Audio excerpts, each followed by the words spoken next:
Mister ارحاب کیسے ہیں آپ؟ لبنہ ارحاب کے آفس میں انٹر ہو کر بولی۔ اس کی ریسیپشنسٹ نے اسے ابھی بتایا کہ مسز لبنہ آئی ہے۔ ارحاب نے اندر بھیجنے کو کہا، وہ آج اس کی طبیعت درست کرنے کے چکروں میں تھا۔ مسز بی کے، میں تو ٹھیک ہوں، آپ سنائیں، اس دن جوہ سے الرجی تو نہیں ہو گئی تھی نا؟ ارحاب نے ہنسی ضبط کر کے عبیر کے منہ کا فوارہ یاد کروایا۔ لبنہ کو غصہ آ گیا۔ تمہیں بہت ناز ہے نا اپنی بیوی پر ارحاب، یہ دیکھو اس کا پرانا عاشق، تمہیں تو پتہ بھی نہیں ہونا اس کا۔ خیر ابھی وہ اس کے ساتھ تھی مال میں۔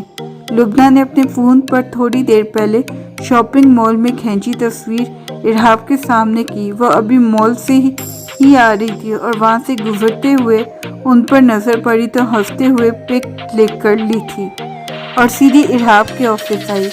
ارحاب نے ایک سرسری سی نظر فون پر ڈالی جس پر صاف عبیر کے چہرے سے ناگواری جھلک رہی تھی۔ ذیشان احمد،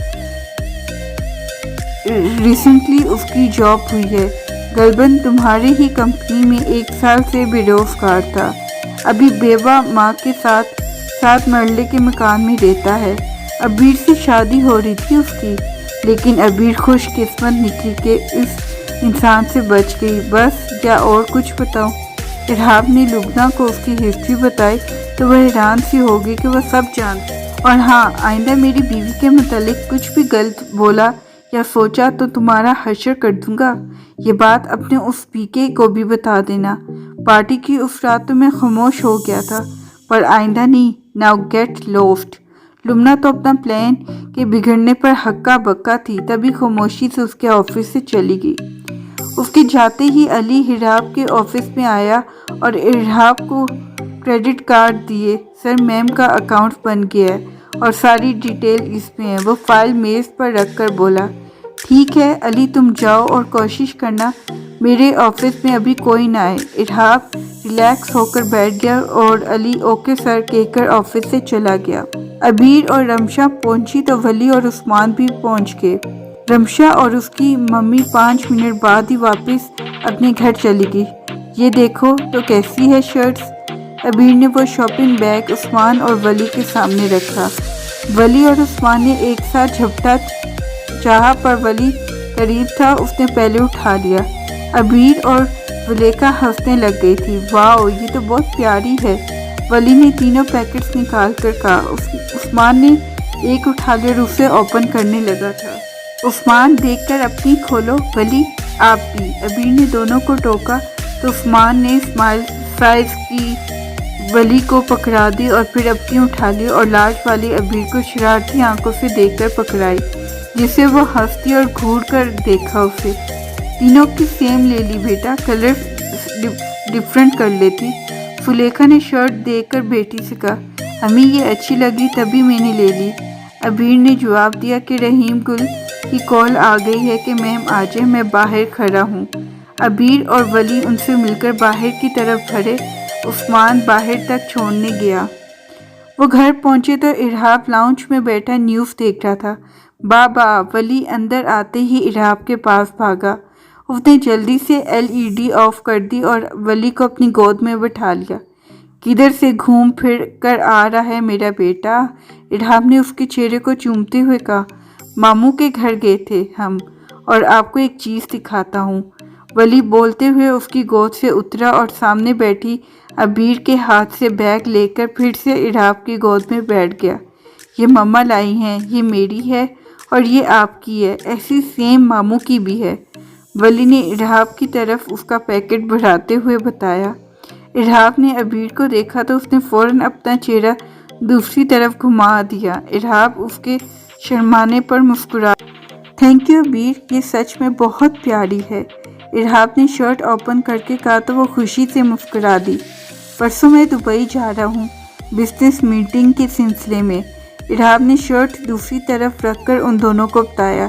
کتنے دنوں کے لیے؟ عبیر نے افسردہ سی ہو کر پوچھا۔ 1 ویک کے لیے۔ بابا، میں اور مما بھی ساتھ چلیں آپ کے؟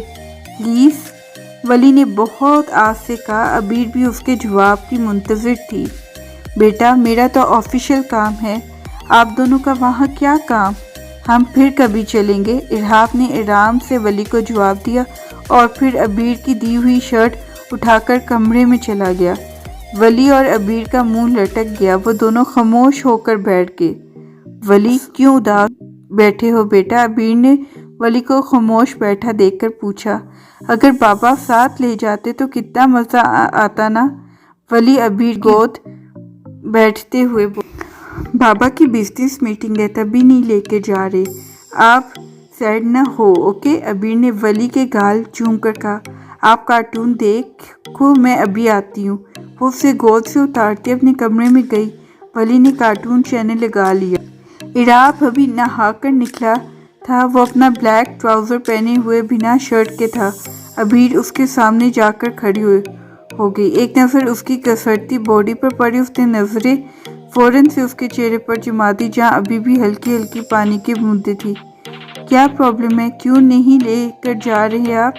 آپ کی وجہ سے ولی بھی اداس ہے۔ عبیر اس کی آنکھوں میں آنکھیں ڈالے غصے سے بولی۔ عبیر میں وہاں کام کے سلسلے سے جا رہا ہوں، سارا دن لگ سکتا ہے میرا، تم دونوں پھر ایک ہی روم میں لاکڈ رہنا، اس سے بہتر نہیں ہے کہ گھر ہی رہو؟ ارحاب نے اس کے غصے میں دیکھ کر سمجھانے کی کوشش کی۔ کیا رات آپ کے پاس 2 گھنٹے بھی نہیں ہوں گے جو آپ اپنی فیملی کو دے سکے؟ عبیر تھوڑے اکھڑے لہجے میں ارحاب سے بولی۔ خیر جائیے، آپ کوئی مسئلہ نہیں، میں سمجھاتی ہوں اسے، اور ہاں جب تک آپ واپس نہیں آ جاتے میں اور ولی تب تک امی کی طرف ہی رہیں گے۔ عبیر ارحاب سے بول کر جانے لگی تھی کہ ارحاب نے اس کا ہاتھ پکڑ لیا۔ عبیر موڑی نہیں پر وہیں رک گئی۔ ٹھیک ہے، ایک شرٹ پہ لے کر جاؤں گا تم دونوں کو، ارحاب نے کہا تو عبیر نے مڑ کر اسے دیکھا اور آنکھ کے اشارے سے پوچھنا چاہا، کیسی شرٹ؟ یہ ہمارا ہنی مون ٹرپ ہوگا پھر؟ ارحاب نے ہنسی ضبط کر کے عبیر سے کہا۔ وہ شاکڈ سی کھڑی رہ گئی۔ استغفر اللہ، مجھے نہیں جانا آپ کے ساتھ۔ عبیر کو جب بات سمجھ آئی تو اس نے گھبرا کر ہاتھ کھینچا اور ارحاب کو کہہ کر بھاگ گئی۔ ارحاب کافی دیر تک ہنستا رہا اور پھر سامنے ٹیبل سے فون اٹھا کر علی کو کال ملائی۔ لبنہ کسی گائنیکولوجسٹ سے ملو تم؟ 5 سال ہو گئے ہماری شادی کو، بٹ ابھی تک کوئی گڈ نیوز نہیں آئی۔ بی کے بیڈ پر لیٹے ہوئے سامنے پنک نائٹی پہنے کھڑی لبنہ سے بول رہا تھا جب ہاتھوں پر لوشن لگا رہی تھی۔ اوکے، میں کل ہی چلی جاؤں گی۔ لبنہ نے کسی بھی بحث کے بنا بی کے کی بات مان لی کہ تو وہ صحیح رہا تھا، اس کا بھی اب اکثر دل کرتا کوئی ہو جس کے ساتھ وہ کھیلے اور کی ساری دکان دیکھ کر ہی بھاگ جائے۔ ولی کو کئی بار سامنے دیکھ کر اس کا دل کرتا اس سے باتیں کرنے کا، کھیلنے کا، پر وہ کر نہیں پاتی۔ اچھا لائٹ آف کر کے آ بھی جاؤ اب، بی کے نے اسے سامنے کھڑے کچھ سوچتے دیکھ کر کہا۔ وہ خاموشی سے چلتی ہوئی اس کے پاس آئی اور لیٹ کر لائٹس آف کر دی۔ بی کے نے ہاتھ بھرا کر اسے اپنے قریب کر لیا۔ ولی، ارحاب اور عبیر خاموشی سے ڈنر کر رہے تھے، بلکہ بیٹھے تھے۔ ولی، ٹھیک سے کھاؤ، دھیان کہاں ہے آپ کا؟ ارحاب نے ولی کو پلیٹ میں صرف چمچ ہلاتے دیکھ کر کہا۔ عبیر نے بھی ولی کو دیکھا۔ بابا بھوک نہیں ہے، میرا دل نہیں کر رہا۔ ولی کہہ کر چیئر سے اٹھا اور چیئر کو پیچھے کھسکاتے اپنے کمرے میں چلا گیا۔ میرا بھی نہیں دل کر رہا، عبیر بھی کہتی اٹھی اور ولی کے روم میں چلی گئی۔ ارحاب جو چمچ منہ میں لے جانے لگا تھا واپس پلیٹ میں رکھ دیا۔ سب کی پلیٹ میں فرائیڈ رائس تھے پر ان تینوں نے نہیں کھائے تھے۔ اس نے ایک نظر ان کی پلیٹس پر ڈالی اور ریما کو آواز دی۔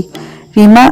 ارباب نے اونچی آواز میں ریما کو پکارا تو وہ دوڑتی ہوئی آئی اور جی سر کہہ کر سامنے کھڑے ہو گئی۔ یہ سب اٹھاؤ ادھر سے اور ایک کپ بلیک کافی کا دے جاؤ میرے روم میں۔ ارحاب کو شدید بھوک لگی ہوئی تھی، دوپہر میں بھی اس نے کچھ نہیں کھایا تھا اور ابھی وہ دونوں نہیں کھا رہے تھے تو وہ کیسے کھا سکتا تھا؟